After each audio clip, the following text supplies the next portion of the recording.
This is The Scoop for Thursday. Good morning. I'm Lisa Marzilli with the WMNF News headlines.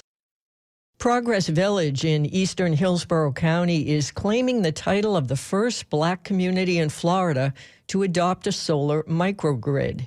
WMNF's Josh Holton reports that a coalition of community leaders met yesterday at Simmons Bowers Park to unveil the first phase of their program that aims to lessen the energy burden for frontline communities. Climate change has a disproportionate impact on the health of Black and low-income residents in the U.S. When David Carmina of Carmina Enterprises decided he would take on the task of offering weatherization to local residents, he wanted to address another disparity by offering opportunities to formerly convicted persons. Project Green Strike was 100% use of formerly incarcerated individuals. And so what we did is we provide weatherization training, and then we provide them on-the-job training as well as advanced training while they was on the job, and then we pay them a living wage. Project Green Strike plans to confront the lack of climate resiliency and economic opportunities with a 1-2 punch. Pastor Lennox Zamore is with Exciting Central Tampa Church and said taking care of the environment is central to his faith. Assisting people with mercy ministries is way important to me. But God has also given us a responsibility to maintain this earth and to do so in the most responsible way. And I think it is the heart of what we are and who we are.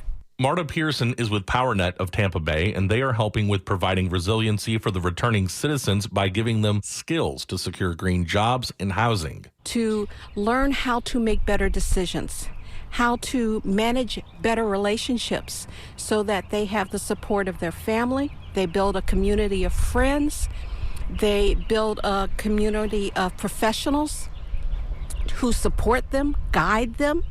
They learn to listen to them, put into action what they learn, and become successful. Reverend Jerry Gillum Neely is with the Black Farmers Collective. He's been working with the Department of Energy for the last 18 months to work on 3 pilot projects, including putting solar power on houses of worship, combining solar projects with agriculture, and also developing community greenhouses with the help of historically Black colleges like FAMU.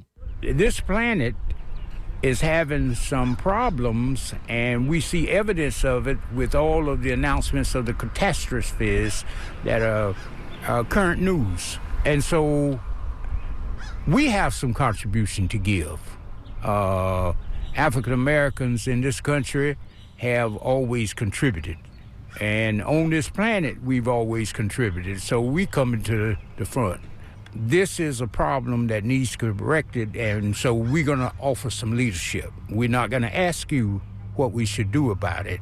What we're going to do is demonstrate in an undeniable way that this is the pathway forward that's in our best interest. Walter L. Smith II is the host of WMNF's The Sunday Forum and helped organize Project Green Strike with the Tampa Bay Disaster Resiliency Initiative. He says helping these first 3 homeowners is a great first step toward sustainable and equitable clean energy solutions. For WMNF News, I'm Josh Holton in Progress Village. The Tampa City Council is scheduled to discuss a plan today aimed at changing its municipal elections. Spectrum News reports the city spends around $700,000 to run its municipal elections, but voter turnout remains poor. A change will be proposed during a council workshop today that includes moving the elections from odd number years to even number years.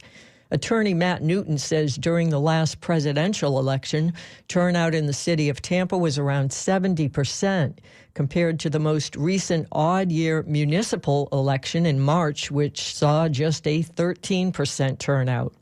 Any changes to elections would be subject to a council vote of approval.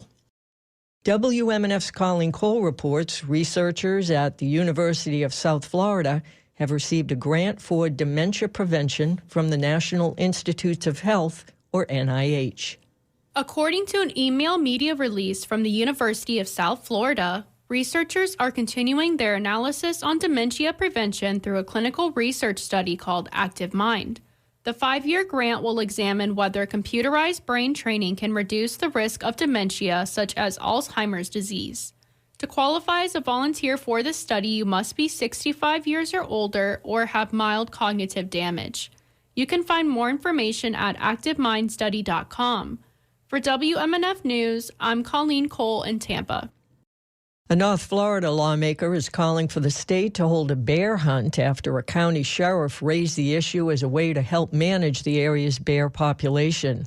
Port St. Joe Republican Representative Jason Schoaf, who has introduced legislation the past 2 years, said during a Franklin County legislative delegation meeting in Apalachicola that the bear problem in North Florida is out of control, adding, "We've got way too many. Until we do that, we're going to continue to have these problems."